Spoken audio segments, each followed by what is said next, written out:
Benvinguts a un nou programa d'I-Enginy. En aquesta ocasió us volem acostar a l'Observatori Submarí OPSI, situat a uns 4 quilòmetres de la costa de Vilanova i la Geltrú. A una zona protegida de la pesca i interconnectat a la costa per un cable mix d'energia i comunicació, el SARTI, que té seu al Centre Tecnològic, ha posat en marxa un observatori submarí que permet l'adquisició contínua de dades durant llargs períodes de temps i veure en temps real el que passa al voltant de la plataforma. Veurem com es poden obtenir dades oceanogràfiques i controlar els paràmetres ambientals que envia el node i com OPSI és un banc de proves per a grups de recerca d'arreu d'Europa. El SARTI és el grup de recerca on diferents professors d'aquí del campus de Vilanova ens agrupem i portem a terme diferents projectes de recerca, la majoria d'ells relacionats amb les tecnologies marines. I d'aquí una mica l'Observatori Submarí, que és un d'aquests projectes. Necessitem conèixer què és el que passa als oceans, la dinàmica dels oceans, la biologia marina. Antigament això es feia mitjançant campanyes oceanogràfiques amb bucs oceanogràfics, on anaves amb un buc, feies les mesures, tornaves, i això una mica cada vegada més s'està tendint al desplegament d'observatoris submarins, o bé cablejats, o bé mitjançant bolles o derivadors, o inclús actualment vehicles submarins. És molt important obtenir dades del mar, a més, per validar cada vegada millor els models que tenim de les dinàmiques dels oceans, relacionat amb la meteorologia i també del canvi climàtic. La boia està ubicada a 5 quilòmetres de la costa. Sota de la boia està l'Observatori OPSI i la manera de treballar de la boia és de dues maneres. O pot treballar de manera autònoma o connectada a l'observatori. Quan treballa de manera autònoma, la boia té unes plaques solars que estan connectades a unes bateries. Llavors, els instruments que els hi connectes a la boia poden agafar l'alimentació d'aquestes bateries o, si no, també poden portar les seves pròpies bateries als sensors aquests. Llavors, quan va de manera autònoma, la manera de descarregar les dades és mitjançant el 3G. Això és una manera de funcionar. Llavors, ara mateix ho tenim funcionant amb la boia connectada a l'observatori.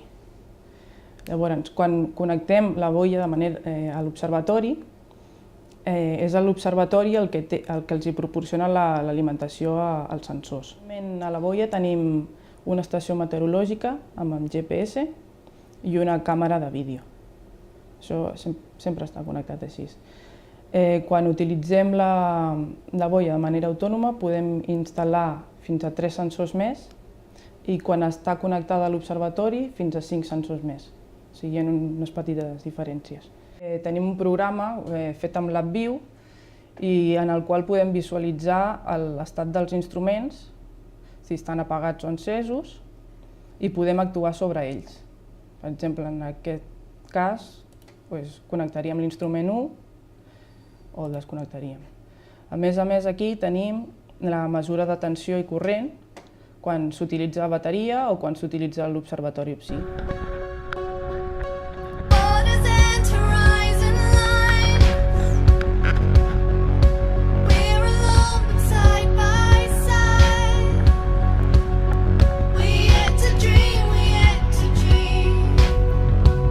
OPSI permet una interacció directa des de la seva web a qualsevol usuari, que pot veure què està passant al fons del mar, obtenir dades ambientals del seu entorn y fins i tot colaborar al proyecto Citizen Science. El observatorio está conectado directamente a tierra, a una estación que hay en la escuela, en el edificio de la estación. Y aquí tenemos una serie de servidores que son a los que llegan directamente los datos brutos. Hay una aplicación que recibe esos datos brutos, los convierte y los almacena en una base de datos, que es la que nosotros después consultamos. Vale, pues aquí en la página web, esta es la página web principal del observatorio y hay el apartado de datos. Hay que aceptar las condiciones para entrar y ahí están en el listado de la izquierda los diferentes instrumentos que hay en el observatorio. El primero es la cámara en tiempo real y tenemos, por ejemplo, el sensor de CTD que coge datos de temperatura, conductividad, presión, que también se ven en tiempo real y se pueden ver gráficas históricas sobre cada uno de los parámetros. Bueno, básicamente la cámara manda la fuente del vídeo. Nosotros tenemos aquí tenemos un servidor que recibe los datos en tiempo real de esa cámara, y en ese servidor tenemos una aplicación que es la que está pensada para repartir ese vídeo para verlo en tiempo real desde la página web o desde cualquier sitio que queramos acceder. Después tenemos otro apartado al que se accede mediante login, más especializado ya para científicos y gente que esté trabajando sobre los datos. La pantalla principal de este apartado es esta. Aquí para cada instrumento se puede acceder a datos históricos de cada uno. Por ejemplo, en el CTD, aquí tenemos la gráfica de temperatura del último día y podríamos modificar la consulta y coger, por ejemplo, de las últimas semanas. Bueno, disponemos de un sismómetro cableado que tiene dos peculiaridades importantes. La primera es que partimos de un sismómetro terrestre que lo hemos adaptado para trabajar en el fondo marino, y la segunda es que todos los sismómetros necesitan una base temporal muy precisa para poder ver en qué posición se ha producido ese terremoto. Entonces, como no podemos mandar una señal de GPS al fondo marino, lo que hemos adaptado es usar un protocolo que se llama IEcubo 1588 para dar esa base de tiempos muy precisa a ese equipo. Esta es la señal en directo del sismómetro, que está el equipo a unos 4 kilómetros de la costa y a 20 metros de profundidad. Esta señal se envía en tiempo real tanto al Instituto Geográfico Nacional como al Instituto Geográfico Catalán. Podemos ver en directo como... Espera, abrimos una web nueva, Instituto Geográfico Catalán.cat, y en la sección de terremotos, terremotos en directo, hay todos sus equipos de sismos que tienen, y en la última posición está el nuestro, que es el de Vilanova. Como podemos ver, hay dos gráficas, que una es, digamos, en RAW, que son datos brutos, que son para terremotos cercanos, y otros que son sin el RAW, que son con la señal ya procesada, que son para terremotos o sismos más lejanos. El proyecto Citizen Science hace referencia a la participación de la población en las actividades científicas y proyectos de investigación relacionados con el medio ambiente y su biodiversidad. El proyecto permite que los ciudadanos como usuarios sin experiencia y estudiantes de secundaria y buzos aficionados ayuden a identificar y clasificar los peces que aparecen en las imágenes captadas por el observatorio OPSI. El propósito general del proyecto consiste en acercar la ciencia y los conocimientos del medio marino a la ciudadanía mediante una aplicación sencilla y amigable que no requiere para su uso grandes conocimientos científicos. Cuando el usuario se registra por primera vez, deberá proporcionar información personal para que luego nos permita a nosotros hacer estadísticas sobre el conocimiento de los usuarios sobre el medio marino.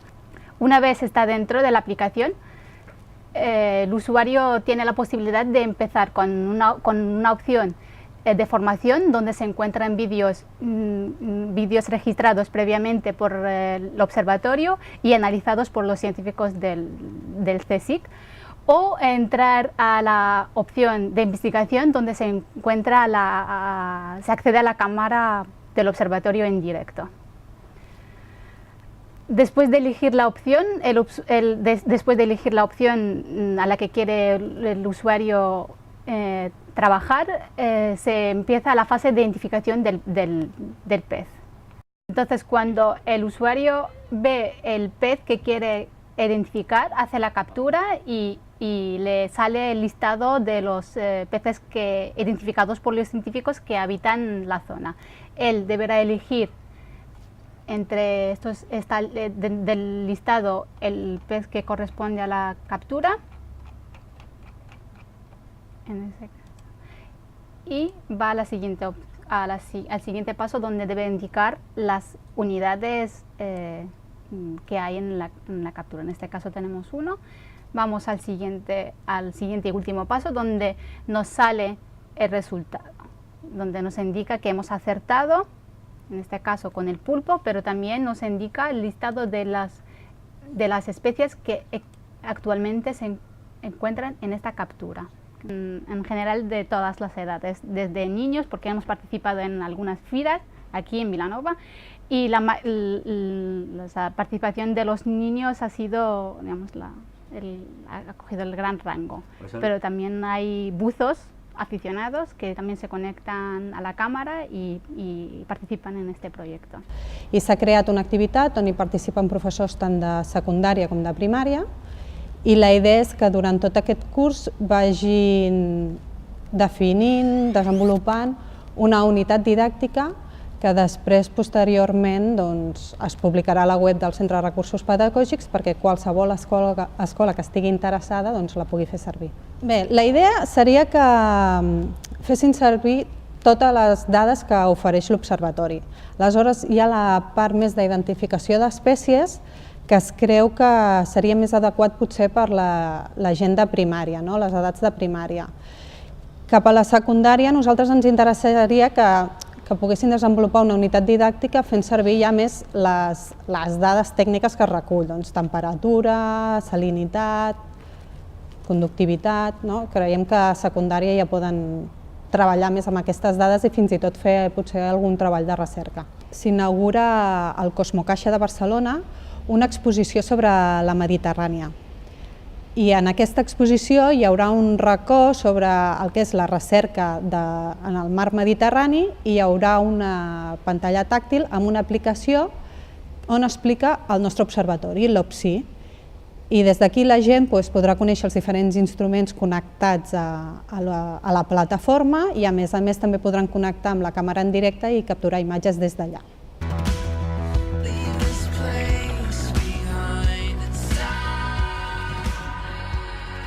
Us convidem a veure fora de l'aigua el segon node que permetrà incloure nous sensors i una nova càmera submarina, tot descobrint un projecte desenvolupat a Catalunya amb tecnologia de darrera generació. Doncs aquesta estructura és el sistema de suport del que serà el següent node de l'Observatori OPSI. Aquí anirà col·locat en el centre el cilindre d'electrònica i en aquesta plataforma i anirà muntada la càmera, que es podrà col·locar a qualsevol punt de l'estructura i quedarà fixa enfocant a l'objectiu que desitgem. Aquesta estructura està feta d'acer inoxidable, de manera que està pensada perquè resisteixi la corrosió en el medi marí i porta uns sistemes de protecció galvànica, que són els ànodes de sacrifici aquests, de manera que en cas que es produeixi algun tipus de corrosió, sempre és aquest element el que es consumeix primer i tota la resta queda protegida. L'observatori el vam desplegar el 2009, des de llavors l'observatori ha estat funcionant correctament.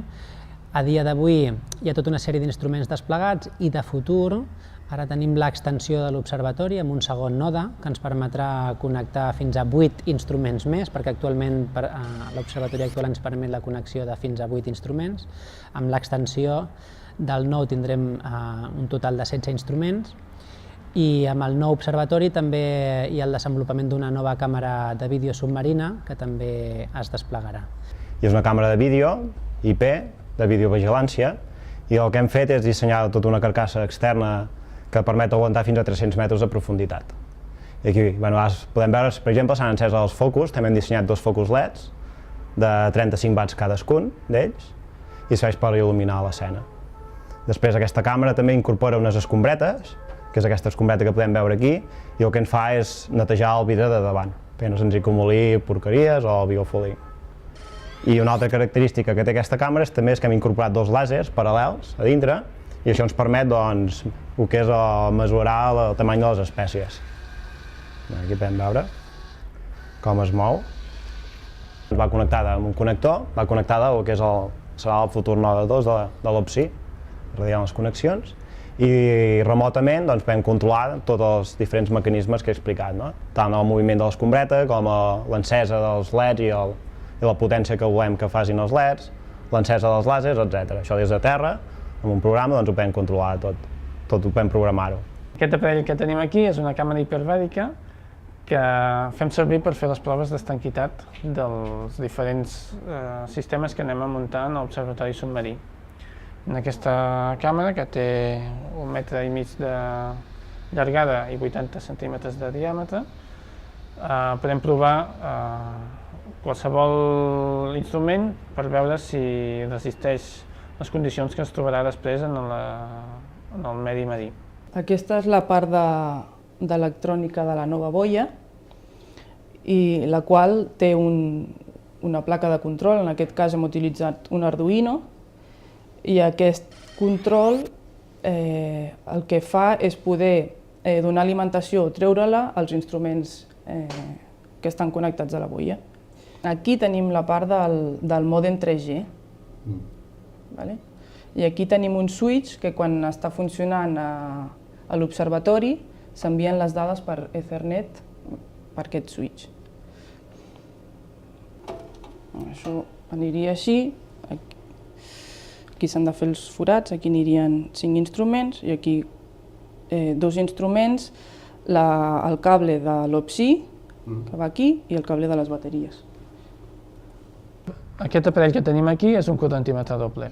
És un instrument que a través d'aquests transductors que té en el capçal envia unes senyals acústiques que es propaguen per l'aigua i reboten a les partícules que hi ha en suspensió a l'aigua, i la senyal que retorna cap a l'aparell es mesura i es compara amb la freqüència, el desviament de freqüència que hi ha hagut.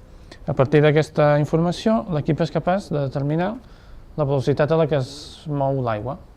D'aquesta manera ens dona informació de tota la columna d'aigua, dels 20 metres d'aigua que hi ha al damunt seu, i ens dona un vector de velocitat a diferents profunditats.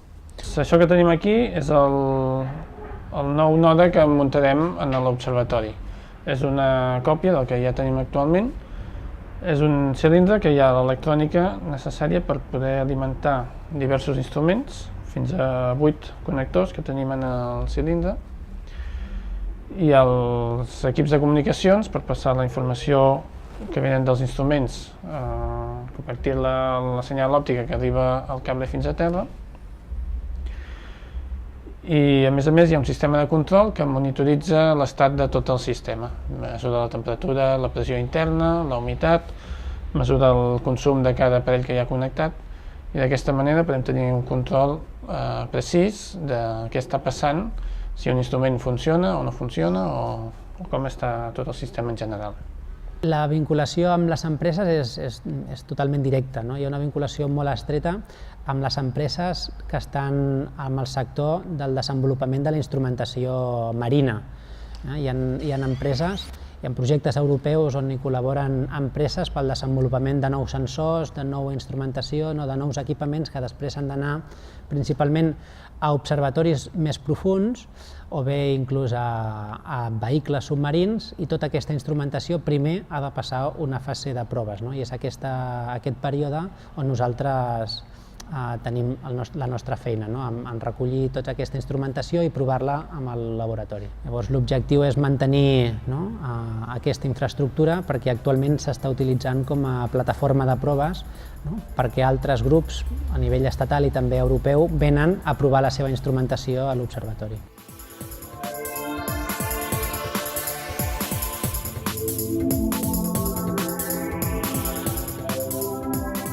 I això és tot. Us esperem a una nova edició de iEngine i recordeu que teniu tots els programes a cetip.cat.